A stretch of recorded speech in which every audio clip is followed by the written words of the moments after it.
Monsieur Abdourahmane Sarr, vous avez la parole.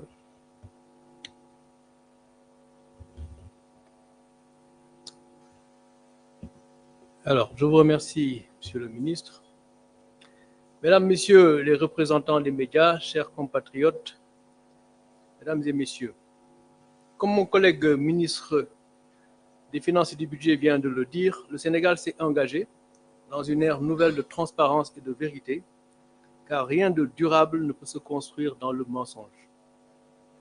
Nous étions ici, il y a quelques mois, pour vous faire l'économie du rapport de l'Inspection générale des finances que le ministre des Finances et du Budget avait commandité par la volonté du chef de l'État et du Premier ministre de redresser le pays à partir de la vérité. L'audit de la Cour des comptes a confirmé ce qui avait été dit avec une ampleur plus grande sur les déficits et donc sur la dette qui a été accumulée ces dernières années. Cette dette était à 99,7% du PIB à fin 2023. Beaucoup de dépenses ont été engagées en dehors des circuits budgétaires normaux et sans autorisation parlementaire. Ceci a été rendu facile par des pratiques budgétaires qui consistaient, d'une part, à effectuer des transferts budgétaires dans des comptes de dépôt de l'État afin de pouvoir effectuer des dépenses supplémentaires non autorisées et pouvoir assurer le service de la dette cachée, contractée sans autorisation parlementaire. Certaines de ces dettes, dans une moindre mesure, venaient du secteur bancaire local, mais surtout de décaissements sur des projets financés sur ressources extérieures parce que l'argent était disponible auprès des partenaires. Pour donner un caractère légal à ces pratiques, les autorités sortantes donnaient des lettres de confort ou des lettres de couverture budgétaire afin que les travaux en question, non prévus par les lois de finances votées, puissent se faire. De ce point de vue, il est important de comprendre que ce n'est pas parce que des ressources sont disponibles chez des partenaires qu'il faut les mobiliser, surtout pour des projets qui ne sont pas productifs.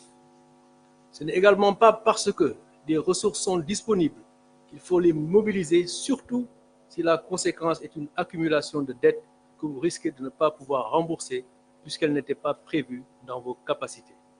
Ce sont ces pratiques que nous avons arrêtées. Mesdames et messieurs, ce qu'il faut donc retenir est que les déficits élevés que vous avez constatés dans le rapport de la Cour des comptes par rapport à ce qui avait été annoncé par l'ancien régime sont des régularisations pour constater ces dépenses extra-budgétaires. Ces mêmes régularisations se sont poursuivies en 2024 et c'est pourquoi le déficit de l'année 2024 est également élevé, mais il s'agit en bonne partie de régularisation pour payer des travaux qui ont déjà été exécutés et qui étaient en cours d'exécution à notre arrivée et qui ne pouvaient donc s'arrêter immédiatement. Il y va de même du déficit budgétaire de 2025 qui est projeté à 7,1% du PIB. Ce déficit sera ramené à 3% du PIB dans un horizon raisonnable, de telle sorte à réduire également la dette à 70% du PIB, comme demandé par les critères de convergence de l'UEMOA, également dans un horizon raisonnable. Les projets qui seront inclus dorénavant dans le budget seront strictement ceux alignés à la vision 2050 et compatibles avec les lois de finances. Ce message que je viens de livrer est important et mérite répétition. Le travail qui a été fait est un travail de régularisation pour pouvoir constater l'origine du stock de la dette que nous constatons aujourd'hui et qui ne souffre pas d'équivoque chez les banques et chez les partenaires du Sénégal. Une fois cet état de fait compris, c'est-à-dire la connaissance du stock réel de la dette, qui est de 99,7% du PIB en 2023, quelle va être la trajectoire à l'horizon 2029-2035? La dette sera ramenée à 70% du PIB dans un horizon raisonnable, comme je viens de le dire. Elle sera donc sur une trajectoire baissière. Nous ramènerons le déficit budgétaire à 3% du PIB dans un horizon raisonnable, de telle sorte que cette trajectoire de la dette soit descendante. À nos partenaires, je voudrais dire que cette trajectoire est crédible, car le déficit est déjà presque à ce niveau. Ensuite, la croissance sera forte avec une croissance en moyenne de 6,5%. Elle est déjà au-delà grâce à la production de pétrole et de gaz qui vient de démarrer, confortant la trajectoire de réduction de la dette sur la période 2025-2029 à venir. La dernière analyse conjointe de viabilité de la dette du Sénégal réalisée par le FMI et la Banque mondiale en juin 2023 avait maintenu le Sénégal à un risque de surendettement modéré. L'analyse de la viabilité de la dette réalisée par mon département révèle que la dette du Sénégal est toujours soutenable. Même si le ratio d'endettement a fortement progressé, l'ajustement budgétaire que nous avons entamé devrait aider à stabiliser cette dette à moyen terme. Nous avons une bonne structure de la dette, il est important également de le dire. Son coût moyen reste inférieur au taux de croissance de l'économie.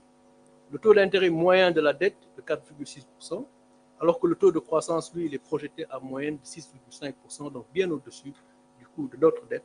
Et c'est la raison pour laquelle la dette sera sur une trajectoire descendante.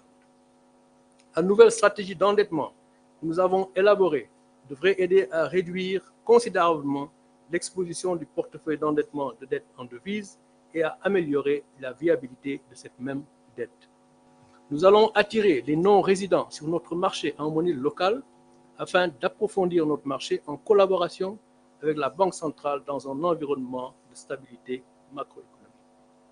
Enfin, les résultats de l'audit devraient permettre, comme l'a dit mon collègue, une nouvelle orientation en matière d'endettement avec la fonctionnalisation du Comité national de la dette qui existe déjà et qui a des procédures tout à fait appropriées dont on a fait fi ces dernières années. Si les procédures du Comité national de la dette étaient suivies comme prévu, nous ne serions pas dans la situation dans laquelle nous sommes et ce comité sera donc actionné et fonctionnera tel que prévu. Le ministre des Finances et du Budget s'assurera également, comme il vient de le dire, que le front office de la gestion de la dette sera unifié avec un back office dans une seule entité, il vient de le dire dans ses propos. Le ministère de l'économie, du plan et de la coopération s'occupera de ce qui est communément appelé middle office, qui élabore la stratégie d'endettement en ligne avec le cadre macroéconomique et la viabilité de la dette et maturera tous les projets proposés au budget. De ce fait, les manuels de procédure que nous avons déjà et qui sont en ligne avec les standards internationaux seront donc totalement exécutés. La Direction générale de la comptabilité publique et du Trésor, compte tenu de ses aptitudes spécifiques, liées notamment à ses interactions avec les marchés et ses prérogatives en matière de comptabilité de la dette, devra assurer aisément l'exécution des activités propres au front et au back-office. C'est également ce que le ministère des Finances et du Budget vient de dire. La Direction générale de la planification et des politiques économiques s'occupera du middle office, c'est-à-dire l'élaboration des stratégies d'endettement compatibles avec le cadrage macroéconomique. La Banque centrale, elle, sera consultée par les différentes fonctions de gestion de la dette. En ce qui concerne la vision Sénégal 2050 et la mise en œuvre de nos projets, le Premier ministre vient de finaliser un processus de sélection des priorités et les ministères vont finaliser leurs lettres de politique sectorielle d'ici la fin du mois de février pour un alignement parfait. L'avenir sera ce que nous en ferons comme Sénégalais. Si nous mobilisons nos ressources internes par la contribution de tous, en échange de biens et services publics de qualité, la vision 2050 se réalisera. Un Sénégal souverain, juste et prospère, dans des valeurs fortes, par des territoires viables et compétitifs, base d'une économie endogène mais ouverte sur le monde. Je vous remercie. Merci beaucoup, Monsieur le ministre. À la suite des ministres en charge des finances et de l'économie, il ne reste logiquement qu'au ministre de la Justice, garde des Sceaux, de nous entretenir